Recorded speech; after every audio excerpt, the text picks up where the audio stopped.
So hi hello everyone, my name is Harsh Sharma और आज हम पढ़ रहे हैं क्लास 10 आईसीएसई का chapter 5 that is partition of Bengal, Swadeshi movement and boycott movement. देखो, जितना इस चैप्टर का नाम कॉम्प्लिकेटेड है उतना ही चैप्टर सिंपल है। हिस्ट्री को पढ़ने से इसका सबसे अच्छा तरीका क्या है, जब भी आप किसी चैप्टर को पढ़ें आप थोड़ा सा समय लगा के उस चैप्टर के बैकग्राउंड के बारे में समझें, उसके नाम के मतलब को समझें, ताकि उस चैप्टर की अंडरस्टैंडिंग आपके लिए काफ़ी ईजी हो जाए। तो मैं क्या करने वाला हूँ, मैं बहुत ही कम समय में आपको इस चैप्टर का थोड़ा सा बैकग्राउंड बता दूंगा, इंडिया की थोड़ी सी हिस्ट्री बता दूंगा, और जब आप इस चैप्टर को इसके बाद पढ़ेंगे तो आपके लिए बड़ा आसान हो जाएगा। चलिए शुरू करते हैं। आप सबने ये बात अक्सर सुनी होगी कि भारत एक पिछड़ा देश है, भारत एक गुलाम देश है और भारत में कई सारी कमियां नहीं हैं, जैसे सती प्रथा, चाइल्ड मैरिज, कास्ट डिस्क्रिमिनेशन, ये सारी बातें, भारत की हजारों बुराइयां हम सुन चुके हैं। लेकिन आज मैं आपको बता देना चाहता हूँ, जो हमारी हिस्ट्री होती है वो दो टाइप की होती है। भारत में जितनी बुराइयां हैं, जितनी उसकी बुराइयों की बात होती है, उतनी ही उसमें अच्छाइयाँ भी हैं। मैं आज भारत के कई सारे स्टेट्स की कुछ ग्रेट अचीवमेंट्स आपको बताऊंगा और उसी के बीच में आपको बंगाल, जिसके बारे में हम पढ़ने वाले हैं, जिसके पार्टीशन के बारे में हम पढ़ने वाले हैं, उसी का इंट्रोडक्शन भी दे दूंगा। राइट, हिस्ट्री हमेशा से दो तरीके की रही है। एक हिस्ट्री होती है जिसको कहते हैं मैनिपुलेटेड हिस्ट्री, वो हिस्ट्री जिसको जीतने वाले, जिसको हिस्ट्री जिन लोगों ने लिखी है, वो हिस्ट्री जिसको चेंज कर दिया जाता है, ताकि जो एक जनरेशन हो एक देश की, वो एक गलत हिस्ट्री को पढ़े और अपने आप को बैकवर्ड, पिछड़ा, गरीब और गुलाम समझे। और एक होती है रियल हिस्ट्री। आइए आज भारत की रियल हिस्ट्री जानते हैं। फॉर एग्जाम्पल, जो वेस्टर्न कंट्रीज हैं, जो वेस्ट है, वो ये कहता है कि सबसे पहली बार अगर दुनिया में कोई सिविलाइज्ड हुआ, किसी को तौर तरीके आया और जीवन को सबसे ऊंचे स्तर पर किसी ने जीने की कोशिश करी, तो वो वेस्टर्न कंट्रीज है, यूरोप है, इंग्लैंड है। लेकिन ऐसा नहीं है। अगर आप डेटा, फैक्ट और रिसर्च पे जाएंगे तो आप पाएंगे अगर दुनिया में पहली बार कोई सिविलाइज हुआ था तो वो इंडस वाली सिविलाइजेशन थी और वो भारत में एग्जिस्ट करती थी। जब पूरी दुनिया बैरबरिक थी, बैरबरिक का मतलब होता है जब पूरी दुनिया जंगली थी, जब पूरी दुनिया जंगली हुआ करती थी, खाने की तमीज नहीं थी, उसके सिर्फ एक गोल थे कि सुबह उठो, खाओ, शिकार करो और सो जाओ। तब इंडिया में इंडस वाली सिविलाइजेशन एग्जिस्ट कर रही थी, जिसमें ट्रेडिंग पोर्ट्स थे। इंडस वाली सिविलाइजेशन व्यापार कर रही थी, जिसमें 2 फ्लोर हाउसेज एग्जिस्ट करते थे, 2 मंजिलों के घर एग्जिस्ट किया करते थे। ड्रेनेज सिस्टम था, ऐसा सिस्टम जिसमें पानी भरता नहीं था, निकल जाया करता था, और राशन स्टोर करने की ग्रेनरीज हुआ करती थी। तो अब आप खुद बताइए कि वेस्ट सिविलाइज था कि ईस्ट, और खासकर भारत सिविलाइज था। वेस्ट कहता है कि उसके पास दुनिया के सबसे अच्छे एजुकेशनल इंस्टीट्यूशंस हैं, ऑक्सफोर्ड, स्टैनफोर्ड, हार्वर्ड। लेकिन मैं आपको बात बता देना चाहता हूँ कि ऑक्सफोर्ड ने आज से जस्ट 120 साल पहले, माफ कीजिएगा जस्ट 100 साल पहले महिलाओं को डिग्री देना शुरू किया है। क्या ये एक स्टैंडर्ड एजुकेशनल इंस्टीट्यूट का स्टैंडर्ड है? मैं आपको बताता हूँ कि इंडिया में एक वर्ल्ड क्लास यूनिवर्सिटी जिसका नाम है नालंदा, वो आज से हजारों साल पहले एग्जिस्ट करती थी और उसके कुछ खास बातें, वहाँ पे 10,000 इंटरनेशनल स्टूडेंट्स पढ़ने आते थे। आप इमेजिन करिए कि एक ऐसी यूनिवर्सिटी जहाँ पे 10,000 बच्चे पढ़ रहे हैं, वो भी उस टाइम में जब ट्रैवलिंग के लिए ना एरोप्लेन थे, ना रेलवेज थी और ना ही कोई चीज़ें मौजूद थी। कैसे आए? पैदल, वॉकिंग डिस्टेंस, विदेशों से पैदल चल के भारत में 10,000 बच्चे उस यूनिवर्सिटी में पढ़ा करते थे। 2,000 टीचर थे और 90 लाख, ऑलमोस्ट 1 करोड़ से ज़्यादा किताबें थी। राइट, वेस्ट कहता है कि उसका आर्ट और कल्चर में बहुत बड़ा कंट्रीब्यूशन है। पर मैं आपको बता देना चाहता हूँ कि दुनिया की सबसे पहली आर्ट्स का मतलब ड्राइंग्स अगर कहीं देखी गई तो भारत में देखी गई। इंडिया में वो लोग रहते थे जो अर्ली ह्यूमंस कहलाते थे और उन्होंने भोपाल में एक जगह है जिसका नाम है भीम बैठका केव, वहाँ पे कुछ ड्राइंग्स भी करी। मैं आपको कुछ ड्राइंग दिखा देना चाहता हूँ जो आज से 40-50 हज़ार साल पहले जो अर्ली ह्यूमन है उसने बनाई। ये देखिए,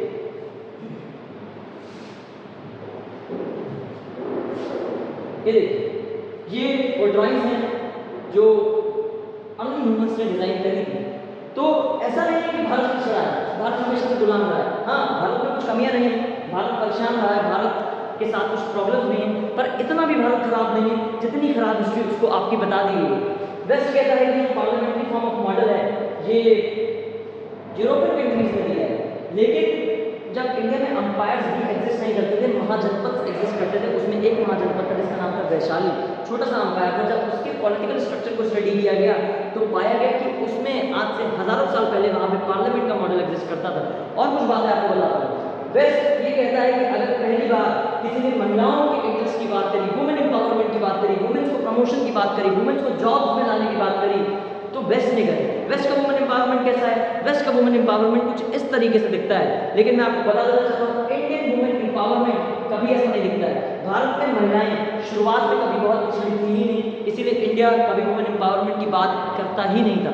इंडिया के कुछ बड़े एग्जाम्पल्स, फॉर एग्जाम्पल जहाँ पे पूरी दुनिया भर में महिलाओं को ना वोटिंग राइट्स हैं, ना बोलने का अधिकार है, उनको डोमिनेटेड माना जाता था। इंडिया में जब बहुत शुरू में वैदिक पीरियड एग्जिस्ट करता था, तो वो वैदिक पीरियड का जो पॉलिटिकल स्ट्रक्चर था, उसमें एक सभा होती थी, एक समिति होती थी। सभा में बूढ़े लोग होते थे और समिति में फीमेल्स होती थी और वो वहाँ की पॉलिटिक्स को चलाती थी। इंडियन वुमेन एम्पावरमेंट सिर्फ एक चीज़ कहता है कि हमें महिलाओं को, हमें अपनी वुमेन्स को 3 चीज़ें देनी है, that is politics, education and control on religion. अगर हमारी वुमेन्स के पास ये 3 चीज़ें होंगी तो हम उन्हें वुमेन एम्पावर्ड मानेंगे। फॉर एग्जाम्पल, आपने एग्जाम्पल देखा कि कैसे इंडिया ने पॉलिटिक्स में शेयर दिया था वैदिक पीरियड में। एक महिला थी, उनका नाम था गार्गी। गार्गी इतनी एजुकेटेड, इतनी पढ़ी लिखी और इतना फिलॉसफी का ज्ञान रखने वाली महिला थी कि वो ऋषियों तक को डिबेट्स में हरा दिया करती थी, राइट। और मैं आपको एक और बात बताना चाहता हूँ कि हमेशा कहा जाता है जो रिलीजन है वो मेल डोमिनेटेड है, जो रिलीजन है उस पर हमेशा मेल्स का कंट्रोल रहा है। लेकिन इंडिया के जो सबसे पुराने टेक्स्ट हैं, ऋग्वेद, उसमें बहुत सारे हिम या कह लो श्लोक ऐसे हैं जिनको महिलाओं ने लिखा है और आपको उन फीमेल्स का नाम जानना चाहिए। उन फीमेल्स का नाम है लोपामुद्रा, घोषा, अपाला एक्सेट्रा। सो आपको समझ में आ गया होगा कि जो हिस्ट्री आपने इंडिया के बारे में पढ़ी है वो जस्ट एक मैनिपुलेटेड हिस्ट्री है, वो जस्ट एक ऐसी हिस्ट्री है जो हमें हमारे रियल हिस्ट्री से दूर रखने के लिए बनाई गई है। और इंडिया के स्टेट्स जिनके बारे में इतनी बुराई होती है, उनकी कुछ रियल हिस्ट्री की पिक्चर आपके सामने आई होगी। इन्हीं में एक और स्टेट है जिसका नाम है बंगाल और उसके बारे में आज हम पढ़ने जा रहे हैं। ये गांधी की फोटो है, एक पिक्चर है, एक इमेज है, एक ड्राइंग है जो एक ऋषि के साथ डिबेट करते हुए टाइम बनाई गई है। आगे बढ़ते हैं, बंगाल के बारे में जानते हैं क्योंकि आज का हमारा टॉपिक यही है।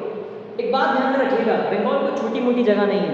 बंगाल भारत का historical, political, educational, intellectual power house of India है। यहाँ पे पॉलिटिक्स अपने पीक पे है, पैसा अपने पीक पे है, इंटेलेक्ट, होशियारी, समझदारी, क्रिटिकल थिंकिंग अपने पीक पे है, एजुकेशन अपने पीक पे है और ये एक कंप्लीट पावर हाउस है।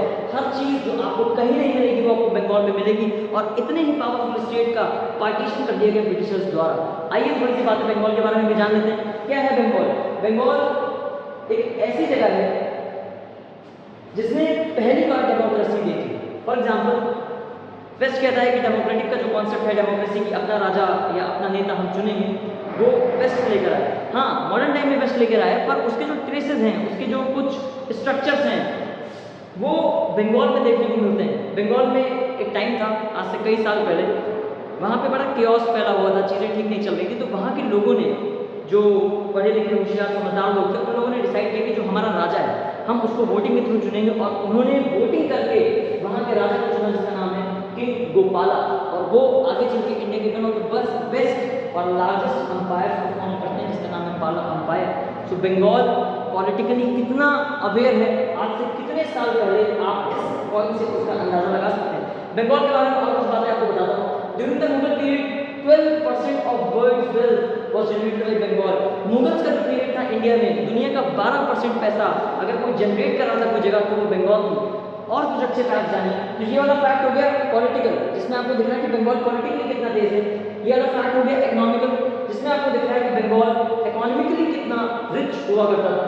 और देखिए, the first female graduate of Asia was from Bengal. जब पूरी दुनिया में महिलाओं को पढ़ाया नहीं जा रहा है, घर में रखा जा रहा है, 4 दीवारों में बंद किया जा रहा है, तो बंगाल एक ऐसा स्टेट है जो पहली एशिया की फीमेल ग्रेजुएट्स को प्रोड्यूस करता है। और उनका नाम है कादम्बिनी गांगुली और चंद्रमुखी बोस। आई होप आपको समझ में आ रहा होगा कि बंगाल कितना एजुकेशनली पैक्ड है। उसके बाद देखिए, the first Nobel peace prize of Asia for literature came to Bengal. अगर एशिया में पहली बार कोई नोबेल पीस प्राइज आता है तो वो भी बंगाल ही आता है। कौन जीतता है? रविंद्रनाथ टैगोर। किस सेक्टर के लिए जीतते हैं? लिटरेचर के लिए। एक और बहुत अच्छी बात, बंगाल का जो स्वभाव है वो बहुत ज़्यादा रेवोल्यूशनरी है। वो अपने साथ किसी भी तरीके की गलत चीज़ को सहना पसंद नहीं करता है। जब ब्रिटिशर्स ने हमारे साथ बहुत ज़्यादा एक्सप्लॉयटेशन किया और उनके खिलाफ जब रिवोल्ट ऑफ 1857 हुआ, जिसको हम 1857 की क्रांति भी कहते हैं, तो उसकी पहली गोली अगर पूरे भारत में कहीं चली तो वो बंगाल में चली। बंगाल की एक जगह है बैरकपुर में चली और बैरकपुर में उस गोली को मंगल पांडे ने चलाया।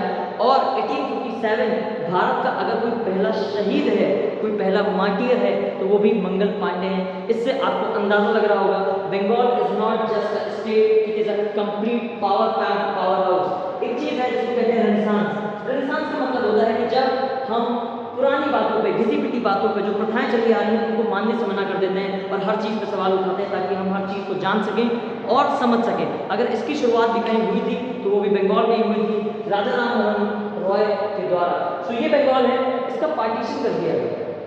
क्यों किया पार्टीशन, अभी आगे समझेंगे। सबसे पहले एक इंडिया का बैकग्राउंड हमने बनाया अपने दिमाग में, उसके बाद एक बंगाल का बैकग्राउंड हमने बनाया अपने दिमाग में, राइट। अब इसके पार्टीशन को समझते हैं। इसके पार्टीशन को समझने से पहले बस एक छोटी सी बात और जानी, इसका पार्टीशन जिस आदमी ने किया उस आदमी का नाम है लॉर्ड कर्जन। और जब आप कर्जन की पर्सनैलिटी को थोड़ा सा समझेंगे तो आप जब बंगाल और कर्जन को मिलाएंगे तो आपको ऑटोमेटिकली समझ में आ जाएगा कि why Bengal was partition and why Swadeshi movement was started, जिसको हम समझेंगे नेक्स्ट वीडियो में। Stay tuned, thank you, have a good day.